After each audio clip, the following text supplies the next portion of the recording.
Yeah, so the next time liberals tell you that they're not violent, show them this. Just to be clear, we are well past fuck ICE at this point. It is now fight ICE. Oh, well, she was trying to run him over. It's self-defense. I wish she was, and I wish she did. And guess what? If she did and he died, I would have celebrated, because ICE aren't people. They're fucking demons in human form. Yeah, just to be entirely clear here, just to not split any hairs, if you support ICE, you are just as bad as ICE. You're a cancer on humanity that should be excised. That is to say, I want you dead. The only true way to make America great again is to kill a fucking Nazi. So good luck, Godspeed. I have an idea. A No Kings protest, but we have weapons and we use them. Violence against the state. The answer is violence against the state. It's always been violence, has always been the answer. If you are not loudly advocating for the death and imprisonment of almost everyone in this administration and everyone that has participated in these ICE operations, then you're a fucking collaborator. Remember, if ICE tries to police your polling station, mark your ballot in their blood. Thank you. If they try to break into your home without a warrant, blow their heads off. I don't want impeachment! I don't want them to serve time!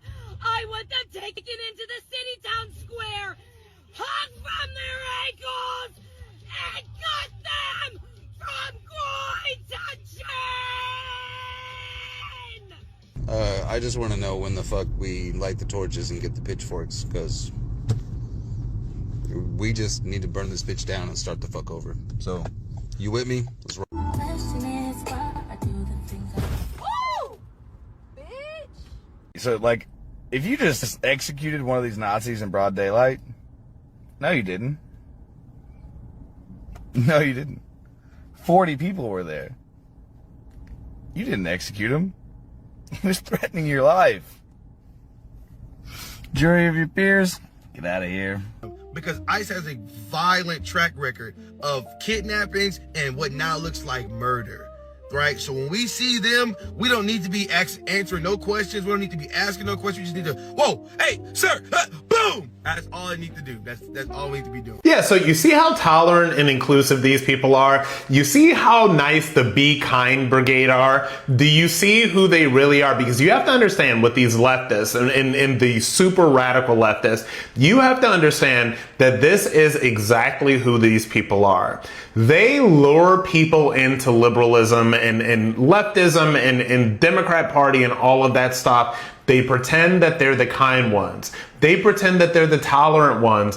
They pretend that they're the inclusive ones and that everybody else is just mean and bad and evil. And you know what happens? What happens is exactly what we have seen over the past decade plus in this country.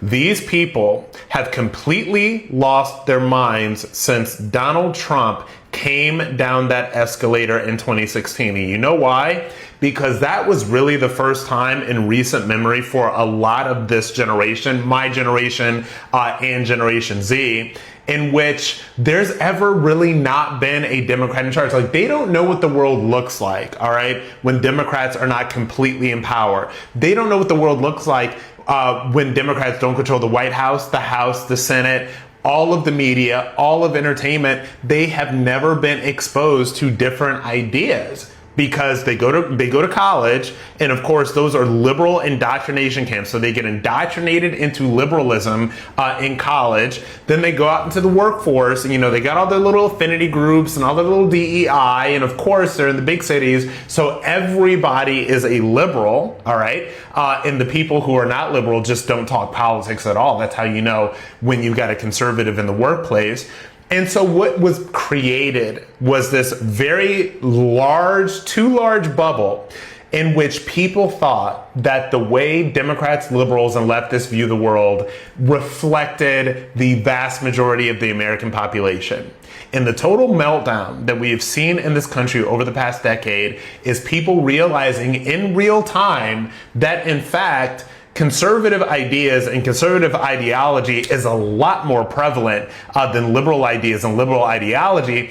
It's just that the liberalism and liberal ideology has been artificially inflated in our society so much that we've been led to think that the vast majority of people are liberals and Democrats, when in reality, it is the exact opposite.